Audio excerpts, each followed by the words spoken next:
তো হ্যালো বন্ধুরা, আবারও একটি নতুন ব্লগ ভিডিওতে আপনাদেরকে স্বাগতম জানাচ্ছি। তো এখন বন্ধুরা এসেছি কাকদ্বীপের অন্যতম একটি পুজো মণ্ডপের সামনে, কাকদ্বীপ কিশোর সংঘ। তো দেখতে পাচ্ছেন কাকদ্বীপ কিশোর সংঘ পুজো মণ্ডপের সামনেই রয়েছে, আর পুজো মণ্ডপের প্যান্ডেলটি তারা ডেকোরেশন করছে খুব সুন্দর এবং খুব মনোমুগ্ধকর। তো দেখতে পাচ্ছেন তারা এই থিমটা রেখেছে রাজবাড়ির উপরে।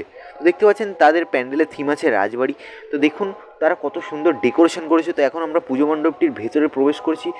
পুজো মণ্ডপটির ভেতরে প্রবেশ করে আপনাদেরকে দেখাচ্ছি যে পুজো মণ্ডপটির ভেতরে তারা কি ডেকোরেশন করেছে। দেখতে পাচ্ছেন পুজো মণ্ডপটির ভেতরে ঢুকেছি, আর বন্ধুরা প্রচুর দর্শক হয়েছে। আজ সপ্তমী, প্রাকৃতিক পরিবেশ খুব সুন্দর ওয়েদার দিয়েছে, এই কারণে প্রচুর ভালো লোক হয়েছে। দেখতে পাচ্ছেন কত সুন্দর ঝাড়বাতি, এই ঝাড়বাতির আলোয় পুরো মণ্ডপটি আলোকিতই ফুটে উঠেছে। আর বন্ধুরা আপনাদেরকে যদি চার সাইড দেখাই, দেখতে পাচ্ছেন পুরোটি থার্মোকল এবং বিভিন্ন কাজের উপর তারা ডেকোরেশনটি করেছে, খুব সুন্দর লাগছে প্যান্ডেল। আর বন্ধুরা আপনাদের কেমন লাগছে আপনারা সবাই কমেন্ট করে জানান, এবং এই চ্যানেলে যদি আপনি নতুন হন তো অবশ্যই চ্যানেলটিকে সাবস্ক্রাইব করে পাশে থাকবেন এবং বেশি বেশি করে শেয়ার করুন।